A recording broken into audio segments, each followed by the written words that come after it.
Hi everyone, this is Sarah Russell, and today I'm going to be talking about how to provide balanced, individualized, nutritional, and lifestyle recommendations to your clients without overwhelming them with too much information.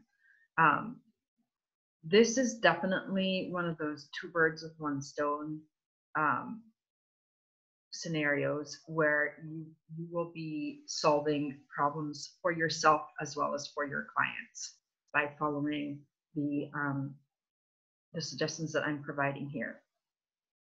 So how much information is going to be enough but not too much is going to be to some extent dependent on what client and what scenario you're dealing with.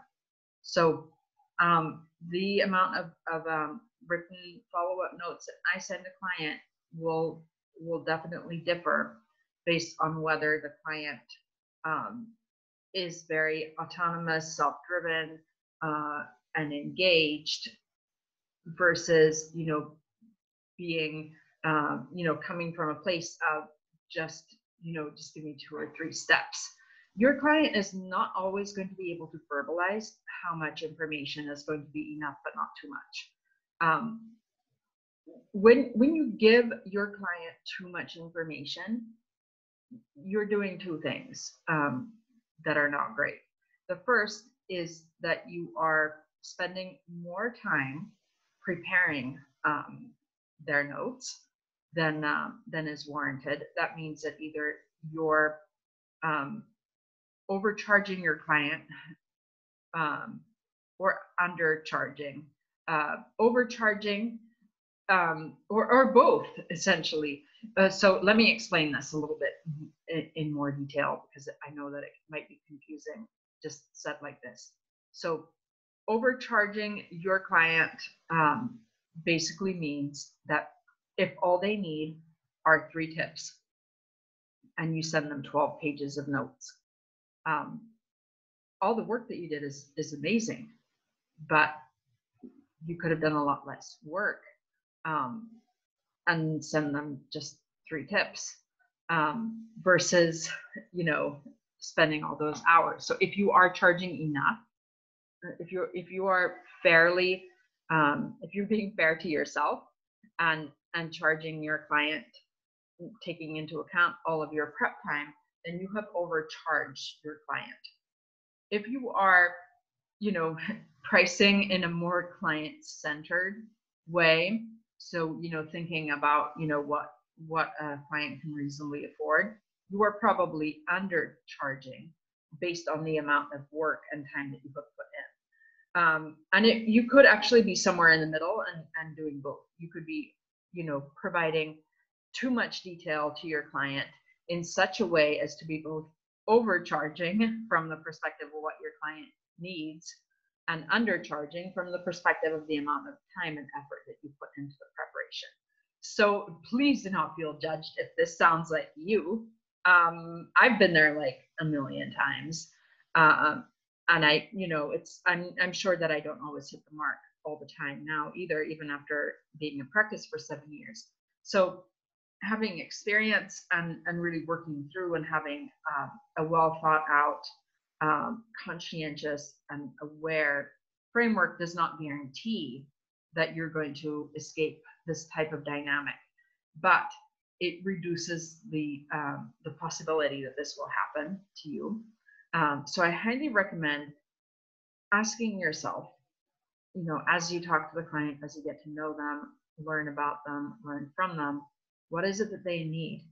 Ask them, how is it that you best learn? Do you prefer to have to have more information or less information? It is possible that some clients are going to want minimal written recommendations, and they may actually thrive in a structure where you're sending them a little bit of information at a time. Or even, some practitioners, and I may at some point move towards this, some practitioners are, sometimes do a combination of of written follow-up notes and just video instructions. I definitely have had clients where I've thought, oh yeah, I really should just like make them a video where I explain this. I haven't really gotten around to doing that, partly because of, you know, lockdown dynamics and reduced access time to internet. However, I'm in a situation where I also have an internet connection at home, which is very exciting. So I may start doing that as well, with, you know, with the clients who could benefit from it. So I really do feel like one of the things that I still struggle to wrap my mind around sometimes is the way that people's brains have sort of changed since, you know, since I was a young adult. Um, and you know, for a lot of people, I still I'm still surprised at how little some people are reading these days. You know, like I feel like reading has changed in the sense that people do spend a lot of time, you know, quote unquote reading, but it's more like scrolling and skimming just through a lot of information. So the amount of information that people are exposed to on a daily basis is huge, overwhelming. But the amount of concerted, planned, conscientious, start to finish reading of a text is very limited. People's capacity to sit down and, you know, read 5 pages is not what it used to be. I remember, like when I was an undergrad, I had classes where, you know, when I would take like a full semester's load of courses, I would have maybe 5 courses that I was taking at the same time. And in, you know, in a lit course, it was totally normal to have 800 to 1,000 pages of reading per week just for that class. So multiply that by, you know, 3 lit classes. That was like, you know, 3,000 pages plus whatever my history teacher was having me read, and, you know, physics, not so many pages, but very difficult reading, of course, at least for me. So, you know, I was totally used to reading like, you know, easily somewhere between 2,500 and 3,000 pages per week. I probably do not read that these days because I'm multitasking a lot more than, you know, than when I was in college and I was, you know, studying full time. But I read dozens of articles every week. Maybe not all of them exactly start to finish, very, very carefully. It depends on how much depth and detail I need to get. Sometimes I read through kind of to get to the juicy bits of what I need. Functionally, I save the link, and I have a Trello board where I keep all my articles, so I know that I can go back for easy reference. And I have way too many open tabs on my browser, and they are almost all articles that I started reading or decided I'm going to read.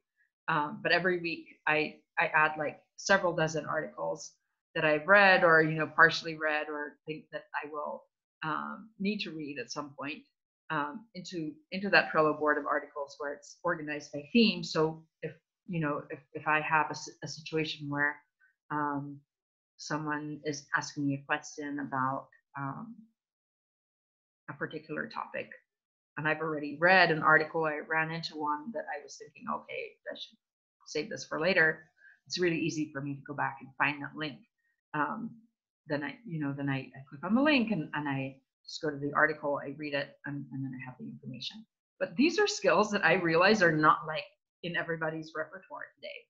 A lot of people are just spending a lot of time reading very short bits of text, you know, just scrolling through a social media reel, and that does not equip them to read, you know, like a 12-page report of recommendations. And I am guilty as charged. I have sent like long and extensive stuff to people who maybe have not been in a situation where they were able to read through it all.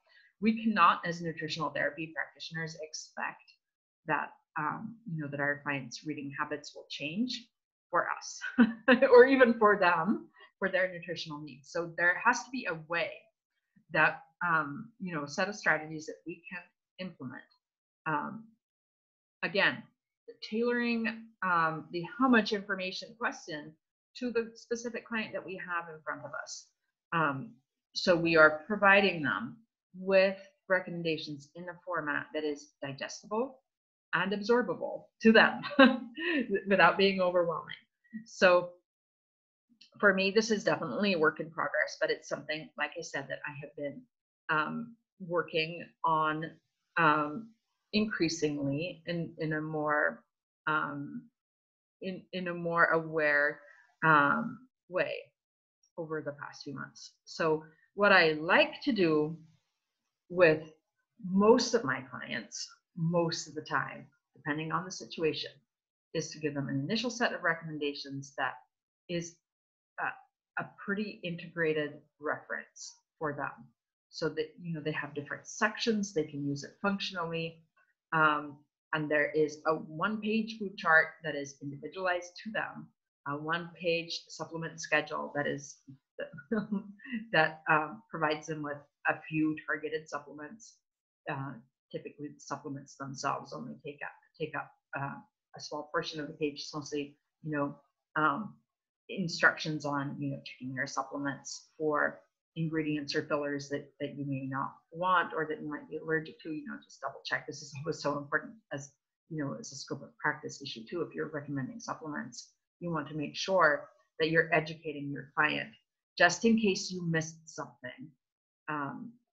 If they have a few allergies or they have aversions, or say, they're kosher, there's a lot that goes into checking supplement ingredients. You can do a first check. And again, this goes back to being economical to yourself and for your client, with your time and with their resources. So with your time and their money and your worth. These are all, balls that are up in the air being juggled when you're putting together recommendations and spending time doing that.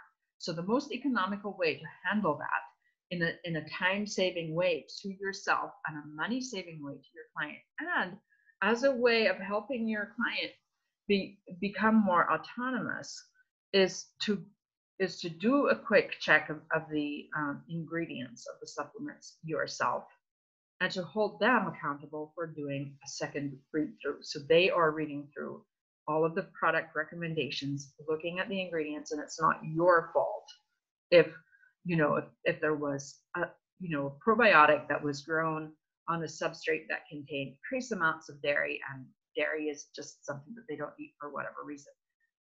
Guess what? If you write that this, these are my recommendations, I did my best, to check through and make sure that this would be okay for you, but I may have missed something. So, so please go back into my footsteps and double check everything. If anything looks off, please let me know. I will find something else for you. That is awesome, because you're not spending tons and tons of time holding yourself accountable for checking all of their allergies, all of their aversions, all of their, whatever restrictions they have, for whatever reason. We're not being judgmental here at all of anybody. But at the same time, your client is also taking a little bit of time. So you're sharing a responsibility. You're helping them read supplement labels. It's such an important life skill. And at the same time, you did not spend 3 times as much time as you needed to putting together their supplement recommendations. You did a good job, but you didn't do everything. So this is a really good use of time where you're serving not only yourself, but your client. And you can serve more clients better if you're able to be efficient in this way. And you're helping people, again, helping them read labels and understand that this is a shared responsibility. I think this is part of what, part of the therapy in the nutritional therapy. This is therapeutic, having a relationship between the practitioner and the client where there is collaboration, trust, and shared responsibility. Really, really valuable. If, for example, I have a client who is an adult with ADHD, I'm not going to send them an extensive list of recommendations. I'm going to literally just send them very circumscribed, organized, structured stuff. It may not look like a lot, but gosh, sometimes it takes a little bit more um, emotional effort and sometimes a little more time to condense things into a form that is really, really digestible and easy to use. And even then, I'll send the person, my follow-up notes, and I'm using ADHD as an example because ADHD is a situation where, if you have a client who is an adult with ADHD, they may just get overloaded fairly quickly and overwhelmed, and they may need a little more structure and organization and flow support than somebody who's just like free reading through several pages and going, oh, okay, yeah, this all makes sense. And, integrating.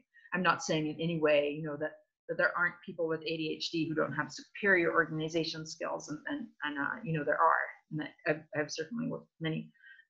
So I'm not really generalizing here and just using a common, easy example. Or anybody who's like super busy, you don't want to be giving them so much information that they just look at the recommendations file and go, oh gosh, that is 12 pages. I'm not going to read any of it. This is too much. Sort of like when I was in grad school, I was writing my dissertation and I went to my wonderful acupuncturist, still so grateful to her to this day. This was February of 2009, I think. So like 11 years ago, 11 and a half years ago, almost, maybe it was even January. And she told me, she gave me a list of books to read and buy. And one of them was Nourishing Traditions by Sally Fallon and Mary Enig. And I remember when that book arrived, after I ordered it arrived, and I opened it and I started reading the introduction, and it was like several hundred pages, and it was mostly cookbook items. But the introduction, oh my gosh, I remember being really overwhelmed, and I was like, okay, I have a reading list of like 600 books. I'm spending 6 hours a day in the law library doing research, and then I'm working with 4 or 5 different languages, including Latin, and I'm writing a 200-page dissertation. So this is not happening right now. I'm not, but so I just shelved the book and I waited. It took me a year and a half to get back to that book. It changed my life, but it took me a year and a half to pick it back up. So, and it was a gateway. I'm not saying that is like the only gateway book, or like you have to read it or it will change your life. It was just my gateway into a different way of seeing things. It was really useful, but at the same time, I totally remember that sense of overwhelm in that moment. Not because I was not reading or because I was just scrolling stuff, but because I was reading lots and lots of other stuff, and I had to stay really, really focused when I was writing my dissertation. So, all that to say, don't overwhelm your clients by giving them too much information all at the same time. Ask them, what feels comfortable to you. If I send you a 1-page food chart and a table with a schedule of the supplements that I'm recommending for you to take, and then with instructions on when and how to take them. Is it okay if I also send you some recipes? Just like start top down. What are the most, like for me, when I'm giving recommendations to a client, the 3 most important things are, what foods am I actively recommending for you? Typically, if the person is not hydrating well, there is definitely going to be an emphasis on, how and when to drink water, and why, a little bit about why. But we don't really want to do tons and tons and tons of stuff all at once. First of all, people are not going to be able to change everything at once. I like the 1-page food chart as like the most important thing that I'm giving a client, because essentially I want people to just have this expansive view of their eating. Because so many people that come to me with complex health issues have restricted, and they don't know what to eat. And they're feeling just very undernourished, and that is really contributing to a lot of people's ill health in so many ways, and to their undernourishment. So that is nutrition before supplements. I talked about this in my last video as well, which was about strategies for smart supplementation, where you're really giving people the essentials and nothing more, because we really want to help people get as much as possible from their food. So in the recommendations, we want to be essential as well, which might mean different things to different people. So ask them. So if I'm recommending certain foods, I also want to make sure that my client knows what to do with them. So if among the foods that I'm recommending is okra, which is one of the foods that I often put on people's food charts, a lot of people have never tried okra. A lot of people may have tried it and don't think they like it, or think they don't like it because it was not prepared in a way that was satisfactory to their palate. Okra is I love it, but not everybody does, and it really makes a difference how you prepare it. So I like to send people okra recipes. Some people are like, oh, you're recommending okra. Can I grow that in my garden? Will you please send me recommendations for seed where I can get seeds? I go, yeah, of course. So I often actually recommend, I put, when I'm preparing more extensive set of recommendations for a client, I will almost always tell people where they can get seeds for, culinary and medicinal plants that I'm recommending, because I really think that part of nourishing ourselves, if we have a space where we can grow stuff, even if that's just like a little pot on a windowsill or a balcony, that's totally fine. It doesn't have to be like a big garden or something elaborate, but that is so healing. Just even for me personally, I have noticed that that growing a plant or having it wildly grow, and then I go and collect it and bring it home. That is an additional layer in the therapeutic value that I get from that plant versus, and I have no problem again, going to an herb store and buying the product, but it's different from having access to a plant in nature, be it in your garden, in a pot on your balcony, or on your windowsill, or even in your kitchen, or in the woods or on the trails where you live, versus just getting the ready-made product in a package or a bottle, which is okay, but not as therapeutic as having a relationship with a plant in nature.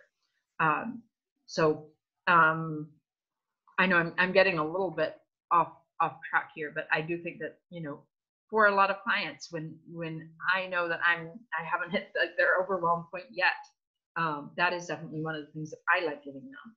So the foods, just like really expansive food options, a few recipes,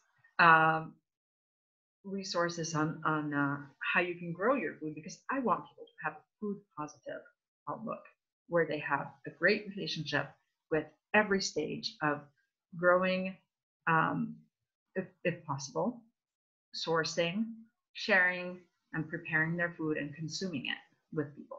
So, or if they live alone with themselves, that's fine too. That is a relationship as well. So that is, those are kind of the most important things. And then depending on the client, sometimes in a first session, I will give them more information, trying not to be overwhelming, trying not to make that too much. And I will make notes to myself. There are, so many clients where I integrate in the first appointment how to eat in a mindful, slow way. That's really, really important. Sometimes on a first appointment, I will also give people sleep hygiene tips. Very important for so many people. A lot of the time, that's already too much. It just really depends on how urgent the sleep piece is to the client. A lot of the time, it's really good to keep additional things. Like once you get past that point of, okay, this may be TMI after this. I tend to give people just a little bit more, but to try and format it in such a way as, to help the client get what they need out of it and just kind of skim through the rest. just in case the additional pieces are useful to them after that first appointment and before the next one. However, I do work hard on not overwhelming, and this is something that I'm still working on because I come from a very, reading dense and writing dense background, and I have to remind myself as a practitioner and as a person that this is not the reality for the vast majority of people today. So whatever you feel like you want to provide to your client, you do not have to give it all to them in the first session. In fact, it may be removing from the value of that first session. So just letting yourself take a step back and make notes about what you're going to send them next time is incredibly impactful, because then that, of course, the next time you meet with your client, you may tweak things around and move things around, and things might shift because it's always dynamic. But if your client is still a good candidate for some sleep hygiene tips, and you didn't give them to them after the first session, you can totally give them to them after the second. So that's, you want to give them, again, going back to the Goldilocks example that I used in the supplement recording last week. You want to give them enough, but not too much. You want to try to hit that just right spot. For some clients, that may be, just 3 action steps. And that does not mean that you're not giving them enough. It really means that is where the value is. With some clients, it's about pacing. So, for example, if I'm working with a busy professional who has a Ph.D. and we have an intake session and then we have a follow-up scheduled 4 weeks down the road, I may send them 2 or 3 pages of information per week, and I will check in with them in between 1 week and the next. So that is another strategy that you can definitely keep into consideration. You could even do the cumulative format, where you initially give them a 1-page food chart and the initial supplement recommendations and tips on hydration and 2 recipes. And then a week later, you are taking that initial document and adding a few more things to it. So maybe you're adding more recipes. That way they have one document, and you're maybe putting the new information in a different font color. In a different text color or a different font, so that they can see that. So that, for easy reference, the old information may be in blue, and then the new information is on black, or something like that. Or you could put your, the initial recommendations that you provided them in Times New Roman font, and then the new information in Arial. So it's easy to just eyeball the page and go, oh yes, this is the new stuff. And then they don't have to go looking for the old file and putting together or collating the old and the new file. It's all in one place, and it's growing. And if you, in the meantime, changed, if a supplement didn't agree with them, or if there was a certain food that they're like, oh my gosh, I tried that and that was disgusting, you can just take them off. You can edit so that their new recommendation is updated, personalized to them, to their experience, and you're adding, changing, removing little things so that you're sending them something that is really growing with them as the nutritional therapy progresses. So essentially, that those are strategies. These are general strategies. I shared a few examples and scenarios, but of course, as practitioners, we all work through our unique scenarios. So I would be more than happy to talk with you through the specific problems that you're having. I have a few different, one-on-one and group mentoring options. I'm incredibly excited about the tools for your practice group that is starting in July. Essentially, this is a group that will meet twice a month, and we're going to be talking about client management essentially, case studies, scenarios that you're encountering with your clients. So, if one of your struggles were, I have this new client, and they're visually impaired. How do I structure the recommendations? We can talk about different things that you could do if you're working with someone who might be struggling to visually see things on the page, um, or another scenario might be, like you're a client with ADHD, or difficulties organizing, or very, very busy because of, family, professional reasons, or whatnot. We can talk about their specific scenario. Our client is dyslexic. There are actually fonts that can help clients with dyslexia easily just differentiate between like B's and D's and P's and things like that often will get mixed up in dyslexia as a person is reading, and so there are little tips and tricks that are dependent on the specific scenario that you're encountering, because beyond how do you personalize the amount of information, there are individual scenarios that are just unique, that can be really helpful to troubleshoot through and talk through and problem solve in a group session, with a facilitator who is very experienced and who has been focusing on highly individualized work with clients, and also supporting practitioners in their own process of individualizing their client work. So I would be happy to to talk to you about whether this group is a good fit for you. The introductory price is only $75 a month, and I think that this is really an amazing value, because it's several it's 2 meetings per week, 1.5 hours per meeting, and we're going to really be doing a lot to talk through the scenarios that you as a practitioner are encountering, and not just the client management aspects, but also managing your professional network. So I'm really, really excited about doing this, and I'm happy to talk to you about about your vision for your practice, the struggles that you're having, and whether this is a good fit for you. So please don't hesitate to look up the mentoring programs on my page, which is buildnurturerestore.com/mentoring, and I will be happy to support you through the process of deciding, is this a good fit for me? Is there a different program, or it doesn't have to even be a program that I'm running that is a better fit for you. If I know someone who's running a program that is well matched to your needs, I'm happy to refer you to that program, even though it's not me running it. I really think that's part of being an ethical practitioner, working in integrity to help people individualize.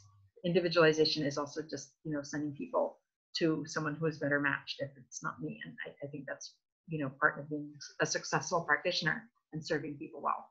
So that's all I have to say for today. And definitely, if you have comments or questions, feel free to get in touch. I'm happy to hear your feedback. So thank you so much, and have a great rest of your day. Bye.